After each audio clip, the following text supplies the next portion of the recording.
வீசுது. உங்கள் சத்யாவில் குளு குளு ஏசி ஆஃபர். நீங்க தலைவரா வந்ததுக்கு என்ன பண்ண முடியுமோ அதை பண்ணிட்டீங்கன்னு நினைப்பாரு பிரதமர் மோடி. உச்ச நீதிமன்ற தலைமை நீதிபதி சூரியகாந்த் ஒரு வழக்குல இந்த கற்பாம்பூச்சிகள் தொல்லை தாங்க முடியலப்பான்னு சொன்னதும் சொன்னாரு. சென்சி கிட்ஸ சொன்னாரு.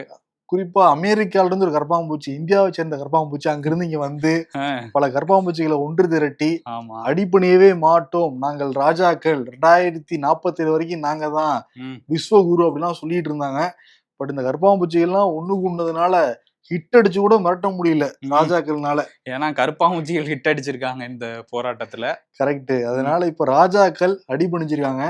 நாங்க அடிபணியவே மாட்டோம், யாருக்கும் பயப்படவே மாட்டோம்னு சொன்னவங்க எல்லாருமே இப்ப பயந்து போயிருக்காங்க.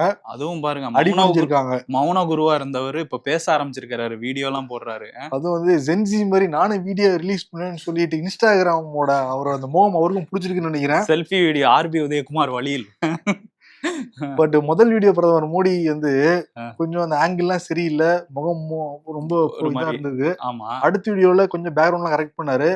மூணாவது வீடியோல பின்னாடி பேக்ரவுண்டு, வாய்ஸ், விஷுவல்லாம் வச்சு பக்கா ஒரு இன்ஸ்டாகிராமத்துல இருக்கிற ஒரு இளைஞர் மாதிரியே மாதிரி உலா வந்துகிட்டு இருக்காரு. எனக்கு தெரிஞ்சு டிஎஸ்எல்ஆர் கேமரால சும்மா அப்படி கை வச்சிருந்திருப்பாருன்னு நினைக்கிறேன். செல்ஃபி வீடியோ மாதிரி இல்ல, அந்த அளவுக்கு கிளாரிட்டியா எடுக்க ஆரம்பிச்சிட்டாரு. இனிமே நிறைய ரீல்ஸ் போடுவாரு. அதான் முதல்ல ரீல் விட்டுட்டு இருந்தாரா?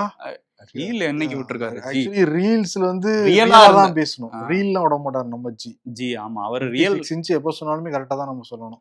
ஏன்னா அவர் ரொம்ப ரியலான மனிதர். எப்பவுமே மக்கள் கிட்ட பேச மாட்டாரு, பேசினா உண்மையை தான் சொல்லுவாரு. ஆனா அவர் மட்டும் தான் பேசுவோம், நம்ம கேட்டுக்கிட்டே இருக்கணும், பதில் கேட்க முடியாது. கமெண்ட்ல கேட்போமா போய் பார்க்க மாட்டாரு, கமெண்ட் ஹைடு பண்ணிடுவாரு. இவங்களுக்கு எதுக்கு போட்டு பார்ப்போம், நாங்க பேச்சுரிமைக்கெல்லாம் இடம் கிடையாதுன்னு. நாங்க ஐபிஎஸ் இருந்து கேள்வி கேட்கிறோம், அதாவது பதில் சொல்ல முடியுமா கேட்போமா? ஐபிஎஸ் அப்ப அமித்ஷா கிட்ட பேசிக்கின்றவர், அவரு போலீஸ்ன்னு நினைச்சிருவாரு. சரி விடுங்க. சரி ஓகே. அவருக்கு வந்து 48 மணி நேரத்துல 20 லட்சம் ஃபாலோவர்ஸ் அதிகமா இருக்காங்களாம். அந்த நியூஸ் வர போய்கிட்டு இருக்கு. அது எப்படி திமிங்கலாங்கிற மாதிரி இருக்குது. இப்பதான் வீடு முன்னாடியில இருந்தே இன்ஸ்டாகிராம்ல இருக்காரு, 2 வீடியோ போட்டோன்னா இவ்வளவு வந்துருமா? என்ன காக்ரோச் பத்தி பேசுறாருல்ல, காக்ரோச்சஸ் எல்லாம் போய் ஃபாலோ பண்ணியாக நினைக்கிறேன். அப்படிங்கிற மாதிரி ஒரு பிம்பத்தை கிரியேட் பண்றாங்களா தெரியல. சென்சி ஆதரவு எனக்கு இருக்குங்கிற மாதிரி தான் அதை காட்டுறாங்க ஃபாலோவர்ஸை வச்சு. அவரே அதானே சொல்றாரு, இளைஞர்கள் நான் பேசுறதெல்லாம் பாசிட்டிவா எடுத்துக்கிறாங்கன்னு அவராவே நினைச்சுக்கிறாரு, அவரே ஏமாத்திக்கிறாருன்னு நினைக்கிறேன். ஆக்சுவலி டெய்லியும் டார்கெட் வச்சு வீடியோ போடுவான்னு எதிர்பார்க்கலாம் வரப்போற நாட்கள்ல. சரி, இந்த இதெல்லாம் வர கொலாபரேஷன்லாம் படிவம் கேட்டு பார்க்கலாமா? நம்ம ஷோக்கா நல்லா பண்ணுவாரு. காங்கிரஸ் கூட பண்ண வாய்ப்பு இருக்கா? அது வாய்ப்பே கிடையாது. டிஎம்கே கொலாபரேஷன் பண்ணாங்களே, அந்த அளவுக்கு இன்னும் அவங்க போகல. இன்னொன்னு காங்கிரஸோட எதுக்கு பண்ணணும், அது சும்மா தானே இருக்குங்கிற மாதிரி விட்டுருவாரு அவரு. சரி, இப்ப இந்த காக்ரோச்னு சொன்னது யாரு அப்படின்னா சிஜிஐ தான். ஆமா, தலைமை நீதிபதி சூரியகாந்த் இப்ப என்ன சொல்லியிருக்காருன்னா, நான் சொன்னது திருச்சிட்டாங்கன்னு இருக்காரு. இப்ப காக்ரோச்சஸ் எல்லாம் வந்து ஒரு பெரிய போராட்டத்தை நடத்தி மாத்திட்டாங்க. இப்ப திருச்சிட்டாங்கன்னா அப்பயே சொல்லி அடுத்த நாளே சொல்லிருக்கலாம்ல. இப்ப பாரு எல்லாம் இப்ப சொல்றாரு, எல்லாம் என்னை தவறா நினைச்சுக்கிட்டு இருக்கீங்க, நான் காக்ரோச்சஸ் அதாவது இளைஞர்கள் ஆதரவான ஒரு நபர் தான். காக்ரோச்னா அது நல்ல பூச்சிங்கிறனாலதான் அப்படி சொன்னேன்றாரா? இல்லையா, அப்படி சொல்லல. ஒரு வழக்கு, அந்த வழக்கு என்னன்னா 48,000 போலி வழக்கறிஞர்கள் சான்றிதழே வாங்காம நீதிமன்றத்துக்குள்ள எல்லாம் உள்ள போய் அந்த நீதிமன்ற சிஸ்டத்தையே கெடுத்துக்கிட்டு இருக்காங்களாம். அதுக்காக நான் என்ன பண்ணேன்னா, அந்த வழக்கு நடக்கிறப்பதான் இந்த மாதிரி கற்பாம்பூச்சிகள் நான் சொன்னேன், ஆனா ஒட்டுமொத்த இளைஞர்கள சொன்ன மாதிரி வந்து ப்ரொஜெக்ட் பண்ணிட்டாங்க, அப்பெல்லாம் நான் சொல்லுவேனா அப்படின்ட்டு இருக்காரு. அதெல்லாம் ஓகே தான். நீங்க அடுத்த நாளோ இல்ல இந்த சிஜேபி பார்ட்டி ஆரம்பிச்சோடனே ஒரே நாள்ல வந்து 1 கோடி பேர் ஃபாலோ பண்ணாங்க, அப்பயே கூட சொல்லியிருக்கலாம். இப்ப எல்லாம் வந்ததுக்கு அப்புறம் மோடி எல்லாம் பாத்துக்கிட்டு இருக்கிறப்ப, ஏங்க நான் வேற வழக்குல சொன்னேன், அது வந்து அவங்க புரிஞ்சுக்கிட்டு வந்துட்டாங்கன்னா நான் என்ன பண்ண முடியும்னு அவரு. இன்னொரு வழக்கு வந்திருக்கு. டெல்லி ஜந்தர் மந்தர்ல போராட்டம் வந்து நடக்கிறப்ப மாணவர்கள் மீது தடியடி நடத்தப்பட்டது, கண்ணீர் பொய்குண்டெல்லாம் வீசப்பட்டது. இதுக்கெல்லாம் நீதி கேட்டு நீதிமன்றத்தை நாடிருக்காங்க, பல வழக்குகள் போடப்பட்டிருக்கு. இதனால சூரியகாந்த் என்ன சொல்லியிருக்காரு அப்படின்னா, அந்த அமர்வுல இளைஞர்கள் போராடுறதுக்கு அனுமதி வந்து கொடுக்கணும், அவங்க அமைதியான வழியில அறவழியில போராடுறதுக்கு நாட்டுல எல்லாருமே அனுமதி கொடுக்கணும், ஜனநாயகத்தின் வழியில போராடுறவங்களுக்கு அனுமதி மறுக்கக்கூடாது, அதே மாதிரி இந்த அடக்குமுறையை கையாளக்கூடாது, அது ஒரு தவறான விஷயம், மாணவர்களுக்கு ஆதரவு இருக்கிறதா அவருடைய ஸ்டேட்மெண்ட் கருத்து. இல்லாட்டி அப்புறம் என்ன நடக்கும்னு தெரியும்ல. ஆமா, திரும்ப கரப்பாம்பூச்சிகள் வந்துட்டாங்கன்னா. ஆனா அந்த கரப்பாம்பூச்சிகள் சொல்லிட்டு தான் போயிருக்காங்க. ஜந்தர் மந்தர்ல இருந்து கிளம்புறப்ப வாபஸ் வாங்கிட்டாங்கல்ல. வாபஸ் வாங்கிட்டு அங்க காவல்துறை டாடா கட்டிட்டு போறப்ப அடுத்து எத்தனால் பாபா வரோண்டு போயிருக்காங்களாம். அது வேற, அவர் வேற இருக்காரா இப்ப? எத்தனால் பாபா அவர் யாருன்னா நிதின் கட்கரி. 2 கம்பெனி வச்சிருக்காங்க. அவங்க மகன்களுக்கு எத்தனால் கம்பெனிலாம் வச்சு கொடுத்துருக்காரு. ம். பட் இதுல என்னன்னா, நீங்க சொன்ன மாதிரி அன்னைக்கு 3 கோரிக்கைகள், அதாவது வழக்குகள்லாம் கைவிடணும் அப்படின்னு சொல்லியிருந்தாங்க. அது தர்மேந்திர பிரதான் ரிசைன் பண்ணிட்டாரு. அது போக வந்து மாணவர்கள் மேல போட்ட வழக்குகளை கைவிடணும், 1 கோடி ரூபாய் நஷ்ட ஈடு கொடுக்கணும்லாம் சொல்லியிருந்தாங்க அந்த குடும்பங்களுக்கு, பாதிக்கப்பட்ட குடும்பங்களுக்கு. இது எல்லாத்தையும் ஏத்துக்கிறோம்னு சொல்லி அன்னைக்கு நைட்டே போராட்டத்தை முடிச்சு வச்சுட்டாங்க. இருந்தா கூட சில பேரை அரெஸ்ட் பண்றாங்க, சில பேர் அந்த போராட்டத்துல கலந்துக்கிட்டவங்களை மிரட்டுறாங்க அப்படிங்கிற மாதிரியான தகவல்கள் வந்துகிட்டே இருக்கு. பீகார்ல போராட்டம் நடந்து அங்க அடிச்சு விரட்டியிருக்காங்க அப்படின்லாம் சொல்றாங்க. ஸோ இதை வச்சு சிஜேபி வந்து என்ன சொல்லியிருக்காங்க அப்படின்னா, திரும்ப இந்த மாதிரி மாணவர்கள் மேல கை வச்சீங்கன்னா நாங்க கூட திரும்ப ஜந்தர் மந்தர்ல ஒண்ணு கூடுவோம், நாங்க இதெல்லாம் பார்த்துக்கிட்டு சும்மா இருக்க மாட்டோம்னு எச்சரிக்கை விடுத்திருக்கிறாங்க மத்திய பாஜக அரசாங்கத்துக்கு. சரி, இன்னொரு பக்கம் ராகுல் காந்தி அண்ணன் வந்து தெரிவிச்சிருக்காரு. பாருங்க, எல்லா இடங்களையுமே மாணவர்கள் வந்து ஒடுக்கப்படுறாங்க, அந்த சிஸ்டமே அப்படியா வந்து செயல்படுது. டெல்லியில அந்த பெல்லட் குண்டுகளால தாக்கப்பட்டிருக்காங்க மாணவர்கள். பீகார்ல AK-47 வச்செல்லாம் சுட்டிருக்காங்களாம். அப்ப துப்பாக்கி வச்சு மிரட்டுறது இந்த அரசாங்கம், இந்த பிஜேபி அரசாங்கம். மாணவர் வந்து ஒடுக்கப்படுறாங்க, ஆனா மாணவர்கள் எப்பயுமே தோக்க மாட்டாங்கிறதையும் சொல்லியிருக்காரு ராகுல் காந்தி தன்னுடைய பதிவுல கண்டனம் வந்து தெரிவிச்சிருக்காரு. ஓகே, அதே மாதிரி இன்னைக்கு கூட பாராளுமன்றத்துல அவை வந்து நடக்கல, ஒத்தி தான் வச்சிருக்கிறாங்க. ஆனா வெளியே வந்து போராட்டம் நடந்திருக்கு. ஏன்னா வந்து மாணவர்களை கடுமையா தாக்கியிருக்காங்க. பட் உள்துறை அமைச்சர், அவர் தான் காவல்துறையை கையில வச்சிருக்காரு, டெல்லி போலீஸ் அவர் கீழே இயங்குது, அவர் ஏன் மன்னிப்பு கேட்கல, அவர் பதவி விலகணுங்கிற மாதிரியும் சொன்னாங்க, மன்னிப்பு கூட கேட்கலையே அப்படிங்கிற மாதிரி காங்கிரஸ் எம்பிக்கள்லாம் இன்னைக்கு போராட்டத்தை நடத்தியிருக்காங்க. இந்த பீகார்ல நடந்த விஷயத்துக்கும் எதிர்ப்பெல்லாம் தெரிவிச்சிருக்காங்க காங்கிரஸ் எம்பிக்கள். இன்னொரு பக்கம் இந்த போராட்டத்தோட வெற்றியில ஒரு முக்கிய பங்கு சோனம் வாங்சுக் அவரோட அந்த உண்ணாவிரத போராட்டமும் இருந்தது. அவர் வந்து இப்ப மருத்துவமனையில இருந்தாரு, கூர்கான்ல உள்ள ஒரு மருத்துவமனையில. அங்க இருந்து நான் டிஸ்சார்ஜ் ஆக போறேன், அடுத்து நேரடியா போய் மகாத்மா காந்தியோட நினைவிடத்துல அஞ்சலி செலுத்திட்டு அங்க இருந்து அப்படியே லடாக்குக்கு போறேங்கிற மாதிரி அந்த வீடியோல சொல்லியிருக்காரு. அவர் கூட துணை நின்ற மருத்துவர்கள், இளைஞர்கள் எல்லாருக்குமே வந்து நன்றி அப்படிங்கிறதையும் சொல்லியிருக்காரு அந்த வீடியோல. ஓகே. இப்ப என்னன்னா ஒரு புதிய டாஸ்க் கொண்டு வந்துருக்காங்களாம், டாஸ்க் ஃபோர்ஸ் மாதிரி. டாஸ்க் ஃபோர்ஸ் அப்படின்னு சொல்லிட்டு பேர்லாம் வச்சிருக்காங்க. இந்த பேப்பர் லீக் தடுக்கிறதுக்காக பல பேரை நியமனமும் பண்ணியிருக்காரு மோடிஜி. ஆமா, இதுல அந்த வீடியோலே வேற சொல்லியிருக்காரு, task force for exam reforms அப்படின்னு சொல்லிட்டு இந்த தேர்வுல நடக்கிற குளறுபடிகள்லாம் வந்து இல்லாம ஒரு சீர்திருத்தம் கொண்டு வர போறோம், அதுக்கு தான் இந்த இது கொண்டு வந்திருக்கோம். அதுல நந்தன் நீலகேணி அப்படிங்கிறவரை வந்து நான் தலைவரா வந்து நியமிச்சிருக்கேன் அப்படின்லாம் சொல்லியிருக்காரு. இது அதுலேயே வந்து என்ன சொல்றாருன்னா, அந்த வீடியோல நிறைய பேர் பேப்பர் லீக்ல ஈடுபட்டவங்கலாம் இப்ப சிறையில வாடி வதங்கிட்டு இருக்காங்க அப்படின்லாம் சொல்றாரு. யாரு அப்படிங்கிறதெல்லாம் இல்லை, அரெஸ்ட் பண்ணி வச்சிருக்காங்க, விசாரணையெல்லாம் நடந்துகிட்டு இருக்கு. பட் அவங்க ரொம்ப கஷ்டப்பட்டுட்டு இருக்காங்க. விரைவு நீதிமன்றங்கள் அவங்களுக்கு வந்து விரைவா தண்டனையெல்லாம் பெற்றுத்தரும் அப்படின்னு சொல்லியிருக்காரு. ஸோ இந்த தேர்வு சீர்திருத்த குழு அப்படிங்கிறது ஒரு அறிக்கை சமர்ப்பிப்பாங்க. நம்ம இங்கே பார்த்துருக்கோம், நிறைய ஆணையம் போடுவாங்க, அறிக்கை சமர்ப்பிப்பாங்கல்ல, அது மாதிரி அங்கே வந்து டெல்லியில் அவர் வந்து பண்ணியிருக்காரு. இப்போ அந்த குழு வந்து அறிக்கை சமர்ப்பிச்சோன்னா அதில் உள்ள எல்லா பிரச்சனையும் சரி பண்ணிடுவோம், இனிமேல் பேப்பர் லீக்கோ இல்லை வேற எந்த எக்ஸாம்ல குளறுபடியே வராதுங்கிற ரேஞ்சில் பிரதமர் மோடி வந்து ஒரு வாக்குறுதியை கொடுத்துருக்காரு. ஓகே. அதே மாதிரி நீங்க மசோதா வந்து தாக்கல் செய்யப்பட்டிருக்கு. தேர்வு முறைகேடு தடுப்பு மசோதாவா தாக்கல் பண்ணிருக்காங்க. இந்த மசோதா நிறைவேறிச்சு அப்படின்னா இனிமேட்டு யாராவது லீக் பண்ணாங்க அப்படின்னா ரொம்ப கடுமையான தண்டனைகள் கொடுக்கப்படுமா. பாப்போம், இந்த மாதிரி விவாதம் நடத்துறப்பதான் தெரியும் இந்த மாதிரி என்னென்ன மாதிரி சட்டங்களை மாத்திருக்காங்க அப்படிங்கிறது. ஆமா, அது வந்து இதெல்லாம் நடந்ததுக்கு அப்புறம் தான் தெரிஞ்சு, போராட்டம் நடந்ததுக்கு அப்புறம் தான் இந்த மாதிரிலாம் கொண்டு வரணுங்கிற எண்ணமே அவங்களுக்கு வந்திருக்கு. ஆமா, இல்லாட்டி அப்படியே தொடர்ந்துருப்பாப்புல அவருமே. தர்மேந்திர பிரதான் அப்படியே போயிருப்பாரு. திருப்பி அடுத்த வருஷம் லீக் ஆகும், இன்னும் பல மாணவர்கள் வந்து இறந்து போவாங்க. அதை நம்ம கண்டு காணாம அந்த நாட்டுல வந்து போய்கிட்டு இருக்கணும். பட் அநீதி நடந்துட்டு இருக்கிறத கண் முன்னாடி பார்த்த இளைஞர்கள் தட்டி கேட்டு தடுத்து நிப்பாடிறாங்க, சிஸ்டத்தையே மாத்திருக்காங்க.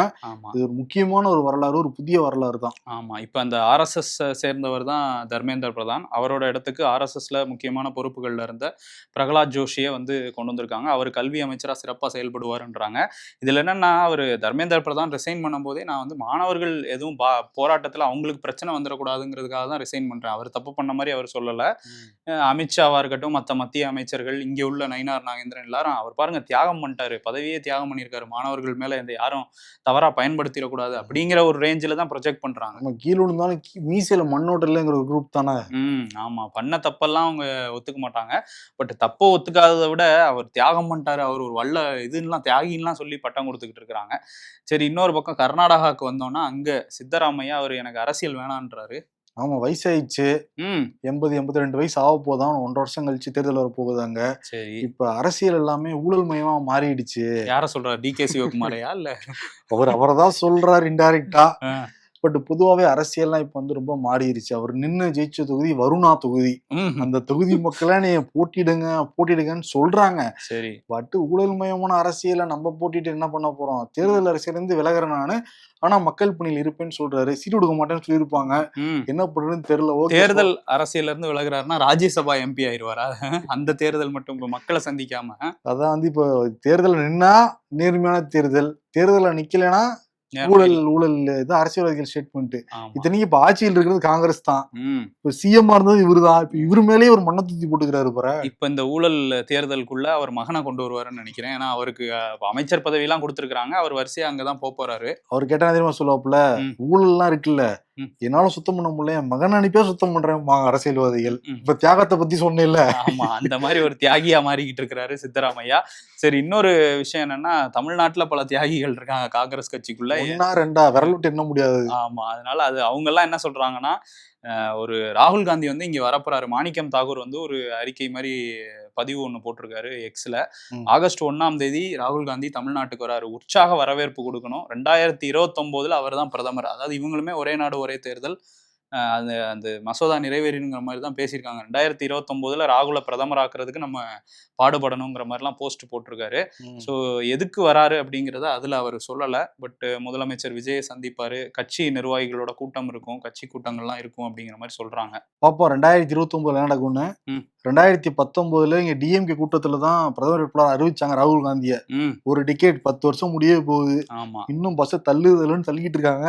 அது இன்னும் இடத்த விட்டு நகர்ந்த மாதிரி நமக்கு தெரியல. ஆமா, இதுலதான் இந்த புது பஸ் ஒண்ணு ஏத்திருக்காங்க, டிவிகேங்கிற பஸ். அது அவங்க தனியா அவர் தான் பிரதமர்ன்றாங்க, விஜய் தான் பிரதமர் அப்படின்றாங்க. இன்னைக்கு வந்து விஜய் தலைமையில ஒரு 10 அமைச்சர்கள் கூட்டம்லாம் வந்து போட்டு பேசிட்டு இருக்காங்க. ஆகஸ்ட் 5 அந்த பட்ஜெட் கூட்டத்தொடர் வந்து நடக்க போகுது. பல அறிவிப்புகள் வருமோன்னு மக்கள் எதிர்பார்த்துட்டு இருக்காங்க. குறிப்பா சொல்லணும்னா எல்லா பஸ்லயும் கட்டணமில்லா சேவை. அப்புறம் அந்த மகளிர் உரிமை தொகை 2500 ரூபா. இன்னொரு பக்கம் வந்து தாய்மாமன் தங்க மோதிரம் திட்டம், அதுதான் அறிவிச்சுட்டாரு. அது மட்டும் வந்துடும், மத்ததெல்லாம் டவுட் தான்றாங்க. ஏன்னா ஆல்ரெடி கடன் ஏறிக்கிட்டு இருக்கு, எப்படி பண்ண போறாங்கிறதெல்லாம் தெரியல. அதுக்குதான் மீட்டிங் நடந்துகிட்டு இருக்கு. மரிய வில்சனும் பிராக்டிஸ் பண்ணிட்டு இருக்காப்லையா?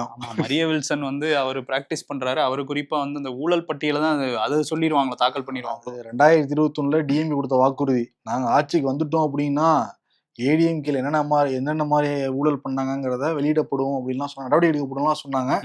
கடைசியில் இப்பதான் நமக்கு அது புரியுது. ரைட்லாம் பண்ணாங்க, வீட்டுக்கு முன்னாடி புளி சாதம், தயிர் சாதம், பிரியாணி, இந்த மெனு கடை ஃபேமஸா வந்துட்டு இருந்தது. ஆமா, கடைசியில நடவடிக்கை எடுக்கப்பட அதிமுக அமைச்சர் என்ன பண்ணாங்கன்னே தெரியாது.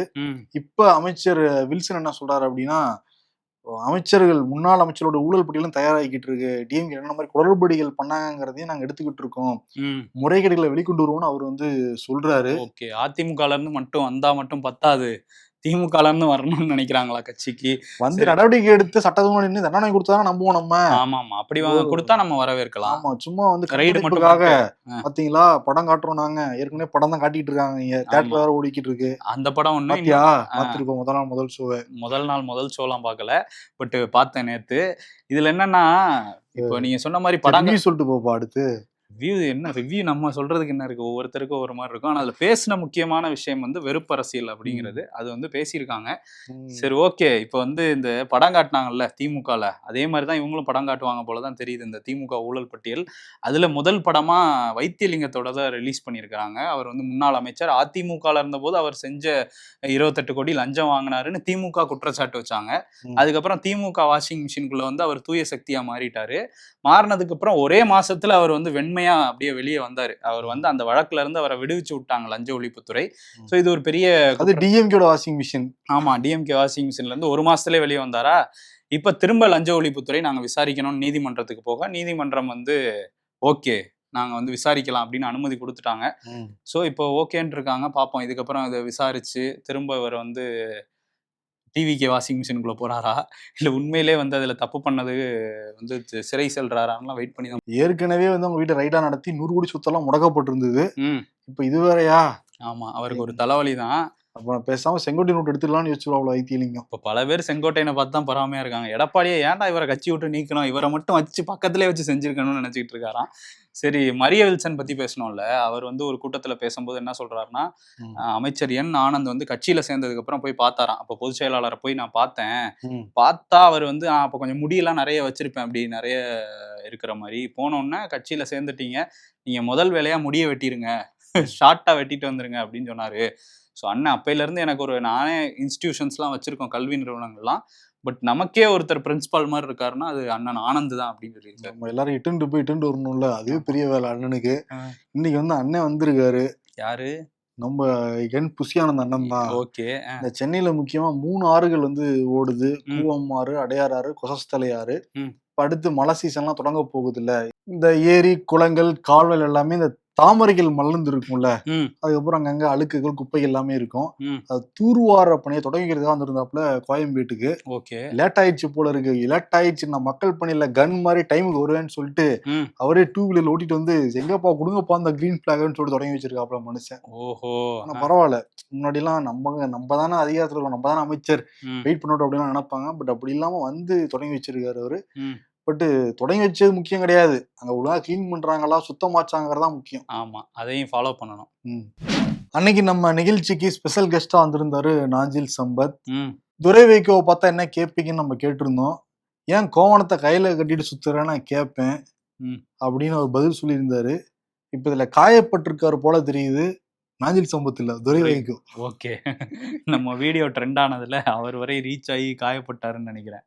அறிக்கையெல்லாம் கொடுத்திருக்காரா, பேசியிருக்காரு நினைக்கிறேன். அவர் வந்து புகார் கொடுத்திருக்கதா சொல்றாங்க தாவேகா தலைமை கிட்ட. ஏன்னா நாங்க வந்து தாவேகா கூட்டணிக்கு வந்துட்டோம், ஆனா இருந்தாலும் தாவேகால கொள்கை பரப்பு செயலாளர் அப்படின்னு சொல்லிக்கிட்டு இருக்கிற நாஞ்சில் சம்பத் எங்க போனாலும் என்னையும் எங்க அப்பாவையும் விமர்சனம் பண்ணிட்டு தான் நல்லாவா இருக்கு அப்படின்னு அவரோட வருத்தத்தை தாவேகா தலைமை கிட்ட சொல்லியிருக்கதா சொல்றாங்க. ஸோ அந்த கோவணம் மேட்ரு அவருக்கு ரொம்ப ஹெவியா இதாயிடுச்சு, ஹர்ட் ஆயிடுச்சு. இல்ல ஏற்கனவே சொல்லிருக்காங்களா நாஞ்சில் சம்பத்து கிட்ட, கூட்டணியில் வந்துட்டாங்கல்ல சார் அப்படின்னு இருக்காங்களாம். பட் அந்த காயம் பட்ட நெஞ்சு இருக்குல்ல, என்ன மருந்து போட்டு ஆறலன்னு தெரியுது. அதனால எடுத்து கொடுத்தோன்னே டக்குன்னு வந்து சொல்லிட்டாரு அவரு. நம்மளால என்ன பண்ண முடியுமோ அப்படிங்கிற மாதிரி இருக்குது.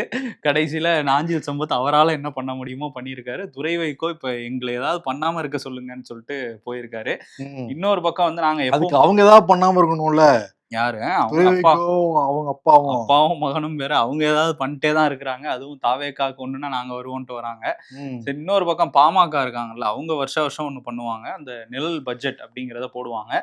நிழல் முதல்வராகவே வாழ்ந்துகிட்டு இருக்கிறாரு அன்புமணி. அன்புமணியாகிய நான்ங்கிறது கனவாவே ஆயிடும் போல தெரியுது. ஆமா, அதுல வேற இப்ப ஐயா மாம்பழத்தை தூக்கி கொடுத்துட்டாரு. நீயே வச்சுக்கப்பா, வச்சுக்கோ மகனே. பருத்தி முட்டை குடோன்ல இருந்திருக்கலாம், தேவையில்லாம ஐயா வந்து பர்னிச்சர் எல்லாம் உடைச்சு இப்ப வேஸ்டா போச்சு. அதுவும் முக்கியமான ஒண்ணு 3 பாயிண்ட் 3ஆ பாரு சொல்லிட்டு நீங்க இப்ப வந்து அன்பு மகனேன்னு அரவணைச்சு இப்ப கட்சி அவர் கையில கொடுத்து நான் பெத்த நினைச்சு பெருமைப்படுறேன் அப்படின்லாம் பேசுறாரு, மாத்தி பேசுறாரு. 4 மாசம் என்ன சொல்றாரு ஐயா, சொல்ல முடியாது. ஆமா, அதை விடுங்க, அவரே சொல்லல, அதை இதெல்லாம் சொல்ல விரும்பலன்ட்டாரு. சரி, இப்போ வந்து அது மாறிடுச்சு நிலைமை. சரி, அப்பா மகனுக்குள்ள பேசி தீர்த்துட்டாங்க போல. தீர்த்ததுக்கு அப்புறம் இப்போ வந்து அவர் நிழல் பட்ஜெட்டும் போட்டிருக்காரு. அந்த நிழல் பட்ஜெட்ல என்ன சொல்லியிருக்காங்கன்னா, 5 புதிய மாவட்டங்கள், முழு பயிர்க்கடன் தள்ளுபடி, அதே மாதிரி 300 ரூபாய் மானியம் கேஸ் சிலிண்டருக்கு, அரசு வேலை இளைஞர்களுக்குன்னு இப்படி நிறைய விஷயங்கள் வந்து சொல்லியிருக்காங்க. ஸோ ஏற்கனவே வேளாண் அறிக்கை, இப்போ பொது பட்ஜெட்டுக்கான அந்த நிழல் அறிக்கையும் தாக்கல் பண்ணியிருக்காரு. தாக்கல்னா அவங்களோட அந்த பாமக கூட்டத்தில் வந்து பண்ணியிருக்கிறாரு அன்புமணி.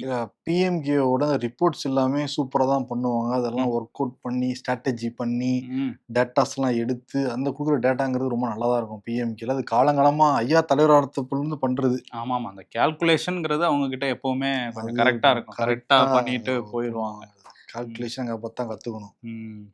மனோன்மணியம் சுந்தரனார் பல்கலைக்கழக 33வது பட்டமளிப்பு விழா நடக்க போகுது.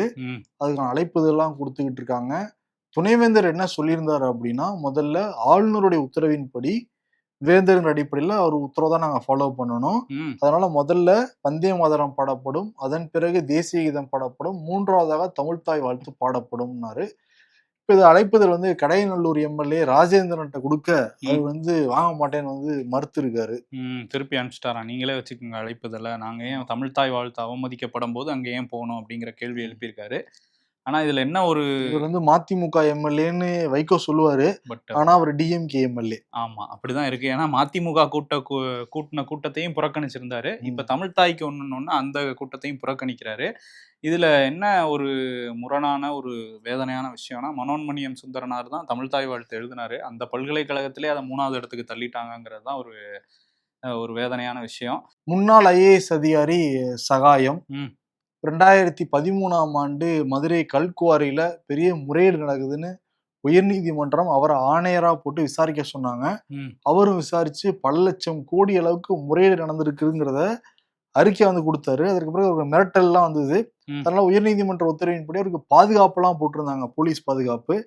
திடீர்னு அந்த பாதுகாப்பு விலக்கப்பட்டிருந்தது. இப்ப திருப்பி நீதிமன்றத்தை நாடினாரு சகாயம். எல்லாத்தையும் கேட்ட நீதிபதி உடனே அவருக்கு பாதுகாப்பு உத்தரவு வந்து போட்டுருக்காங்க. ஏன்னா கடந்த காலங்கள்ல பார்த்துருக்கோம், நம்ம கல் குவாரிகளுக்கு இதை யாரா போறாங்களோ இல்ல என்னென்ன பண்றாங்களோ எல்லாரும் தூக்கி எறியப்பட்டாங்க. அப்படி இல்லாட்டி என்ன பண்ணாங்கிறத நம்ம பார்த்தோம். அதனால பாதுகாப்புங்கிறது அவசியம் தான். ஸ்காட்லாந்துல நடக்கிற அந்த காமன்வெல்த் போட்டிகள்ல மீராபாய் சானு அவங்க வந்து ஹேட்ரிக்கா வந்து ஒரு தங்கத்தை வந்து தட்டிட்டு வந்திருக்காங்க இந்தியாவுக்காக. அவங்க வெயிட் லிஃப்டிங்ல அந்த 48 கிலோ பிரிவுல தான் கலந்துக்கிட்டாங்க மீராபாய் சானு. அவங்க மணிப்பூரை சேர்ந்தவங்க. 2014 அவங்க வந்து வெள்ளி வென்றிருந்தாங்க இதே காமன்வெல்த்ல. 18, 22, 26 இந்த 3 முறையும் வந்து தங்கம் வந்து வென்றிருக்காங்க. இவங்களுக்கு பிரதமர் மோடி தொடங்கி நாட்டில் உள்ள முக்கியமான தலைவர்கள் எல்லாருமே வாழ்த்து சொல்லியிருக்காங்க. இதே மாதிரி தமிழ்நாட்டை சேர்ந்த ராஜா முத்துப்பாண்டி அவர் வந்து 65 கிலோ அந்த கேட்டகிரியில வெயிட் லிஃப்டிங்ல அவருமே வந்து வெள்ளி வென்றிருக்காரு. முத்துப்பாண்டி கோட்டடிங்கிற மாதிரி அடிச்சிருக்காரு. அதுக்கு ஹாய் செல்லோன்ட்டு முதலமைச்சர் விஜய் வந்து ஒரு பாராட்டையும் சொல்லியிருக்காரு. அதே நேரத்துல 30 லட்சம் ரூபாய் ஊக்கத்தொகையும் வந்து அறிவிச்சிருக்கிறாரு. அவர் வந்து தமிழ்நாடு அரசுக்கும் முதல்வருக்கும் நன்றியெல்லாம் ராஜா முத்துப்பாண்டி அங்க இருந்தே சொல்லி வீடியோலாம் வெளியிட்டு இருக்காரு. நம்ம அந்த செல்லத்துக்கு வாழ்த்துக்கள் சொல்லிக்குவோம். ஆமா, ரெண்டு பேருக்குமே நம்ம வாழ்த்துக்களை சொல்லிக்குவோம்.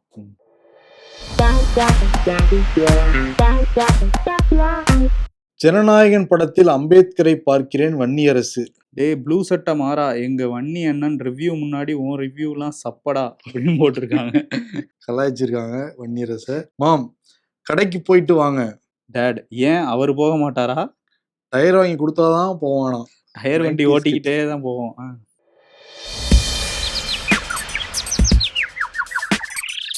மீன்வேல் கற்பாம்பூச்சிகள் எங்களை யாராலையும் அழிக்க முடியாது அப்படின்னு சொல்றாங்க. அது ரஜினி சொல்ற மாதிரி போட்டுருக்காங்க பத்தியா? நான் மாசம் எவ்வளவு சம்பாதிக்கிறேன்னு நினைச்சுக்கிட்டு டெய்லி லோன் வேணுமான்னு கேக்குறீங்க. போன் பண்ணிட்டே இருக்கிறாங்க போல. அரசியல்ல இதெல்லாம் சாதாரணமாப்பா. பிரதமர் மோடி அவருக்கு 24 மணி நேரம் 10 வேல ஒரு நாளைக்கு 32 மணி நேரம் வேலை பார்க்கறதா சொல்லிட்டு இருக்காங்க. அப்படியா? இப்ப கூடுதலா இன்னொரு டாஸ்க் அவரே எடுத்துக்கிட்டாரு. அவரு ஜென்சியை பிடிக்கணும்னா இன்ஸ்டாகிராம் தான் பெஸ்ட் வழி, நம்ம டெய்லி ரீல்ஸை போட வேண்டியதான்னு சொல்லிட்டு ரீல்ஸை போட்டு ஃபாலோவர்ஸ் வந்து ஏத்திக்கிட்டு இருக்காரு. அவரு நாடாளுமன்றத்துல போய் பேசுங்க சார் அப்படின்னா இல்ல எனக்கு ரீல்ஸ் பேசினதான் ஃபாலோவர்ஸ் ஏறுறாங்க, ரியல் பிடிக்காது ரீல் தான் பிடிக்கும் அப்படின்னு ரீல்ஸ் எடுக்க ஆரம்பிச்சிட்டாரா? அதனால ரீல் நாயகன் கொடுப்போமா? இல்ல எஸ் ரீல் ஐயோ ரீல்னு வர மாட்டேங்குதுப்பா. ரியல் நாயகன் எப்படி வரும்? உனக்கு வந்துச்சு பத்தியா இல்லையா? எப்படி வரும்னு தான் வந்துச்சு. அதனால வந்து ரியல் செட் ஆகாது. நான் எதுக்காக சொல்றேன்னா அதுல இன்ஸ்டாகிராம்ல அதை ரீல்ஸ் தானே சொல்றாங்க. ரீல்ஸ் அது எஸ் போடுவாங்க. அந்த காலத்துல நம்ம சின்ன பசங்க ஒரு ரீல் விட்டாதான் ரீல், நிறைய ரீல் விட்டா ரீல்ஸ் அவ்வளவுதான். அதனால அவர்